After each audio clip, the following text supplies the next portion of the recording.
Follow this step-by-step visual guide to flash Android 13 onto your Powkiddy X55 handheld console's eMMC using RKDevTool.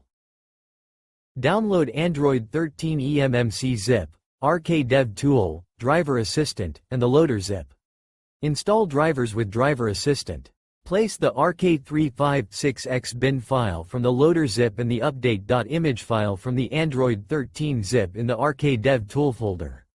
Launch RKDevTool. Turn off the Powkiddy X55. Remove both SD cards. Hold the left stick to the left while connecting the USB. RKDevTool should now show found One MASKROM Device. If not, press the reset key while holding the left stick to the left. In RKDevTool, click on the three dots in the right of the line called Loader.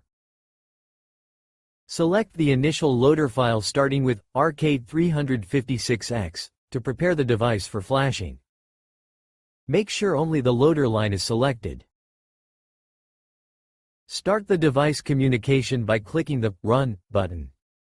Wait for the line Wait for Maskrom Success.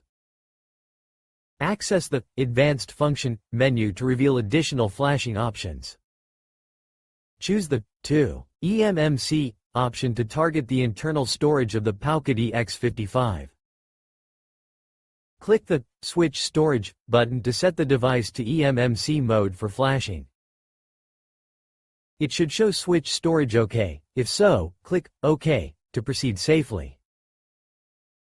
Select the Upgrade Firmware option to begin the firmware update process. Click the Firmware button to select new firmware to be written to the device. Locate and select the update.image firmware file that contains Android 13. Open the selected firmware file to load it into RKDevTool for flashing.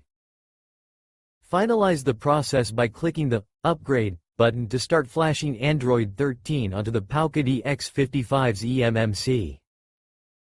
Wait for it to flash and the message Download Firmware Success. The X55 should now reboot into Android. It may go back into charging mode right after. If so, unplug the USB cable and turn it on again. Thanks for watching. This tutorial was written by hand, seeing how there was no normal guide for it online. I did all those steps myself numerous times with success. AI was used only for easy captions and narration. Vroom vroom, I am stupid AI voice grr.